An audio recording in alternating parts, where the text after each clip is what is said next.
Hello everyone. So in this session we're going to talk about the configuration of purchasing, which involves 6 different activities. First one is define number ranges, second define document types, third define release procedure, then maintain screen layout, and text types and copying rules and tolerance limits for archiving. So let's see how to carry out these activities.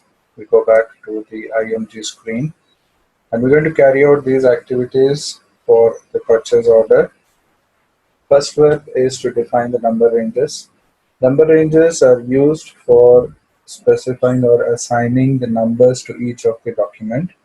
Based on the number of document types which you are going to create of each document, the number of number ranges have to be created under the document.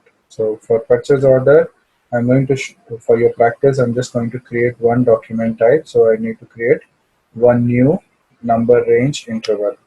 So when I click on execute, I get this screen. Click on insert interval, enter a code for identifying that interval, and give the range of numbers. When defining the number range, if you check this ext checkbox, the number range you have entered will be linked to external assignment. Okay. If you don't check it, it will be for internal assignment. Create one interval, save it.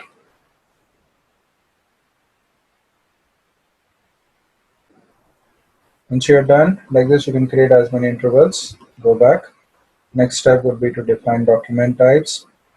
Document type identifies the type of object or the type of document which is going to be used in the SAP system. Each document will have a specific document type by which the application is going to identify the document and differentiate it. The standard purchase order document type is NB. Select the document type.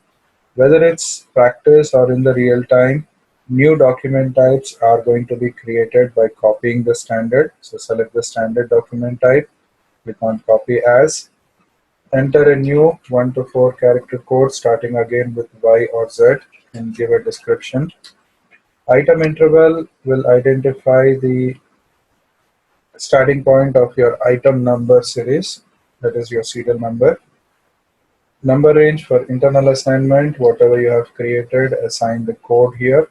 Number range for external, if you don't want external assignment, leave it blank.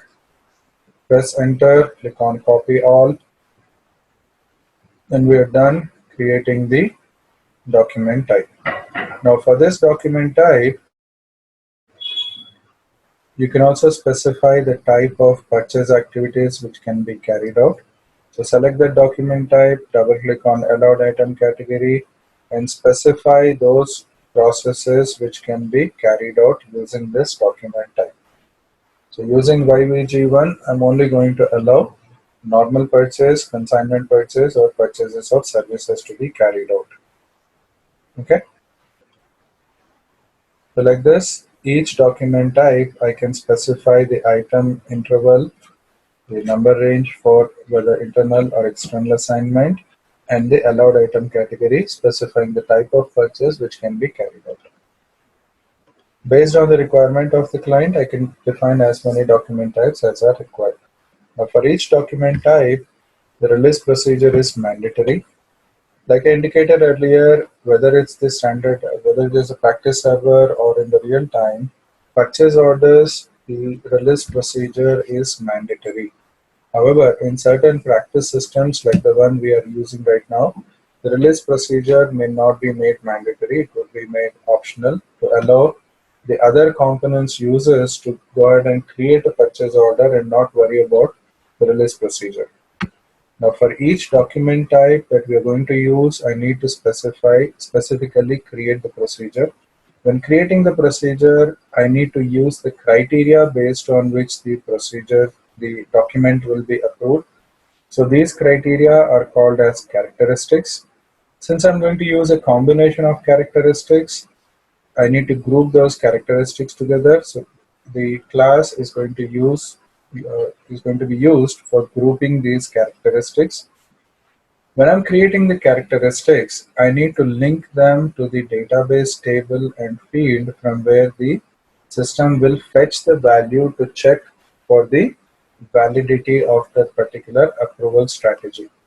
And that table, the standard table, is called as CEKKO. Whether it is in practice or in the real time, the table name is not going to change. So define the characteristics, then define the class, then we come to defining the release procedure. For each level of approval of each document type, we need to create a release strategy, that is approval strategy. So the group release group will be used to group all those strategies for a specific document. So for purchase orders, I need to create one release group, include all those strategies within that group. Okay. Release codes will identify the approval levels for each of the document. Indicator will be used to identify the status of the document, and release strategy will be used to specify the criteria required for approving the document by that specific approval level. So let's see how to define it. First one would be to create the characteristics. So go to edit characteristic, click on execute. Characteristic code is a 1 to 40 character code, so you can enter any code. For example, like YVG underscore TOC. Click on create, and yes, the code has to start with Y or Z again. Now the first thing I need to do is to link it to the document, the database table and field from where the value for this characteristic will be taken. So click on additional data, enter the table name. Field name, press F4 here, click on continue on the small one. In the big pop-up, click on all selections here, check views and structures, click on continue, and you get to see the list of all the fields within this table.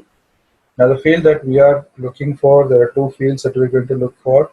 One is the document type, other is the net order value. Order type purchasing is the document type, so the field name is BSART. Total net order value, the field name is GNETW. Since I'm creating the characteristic for document type, select the field name BSART, press enter, and it will show me that the basic data for this characteristic will be copied from this field. So this is what it is. Change the description to indicate that it is a document type characteristic for purchase order.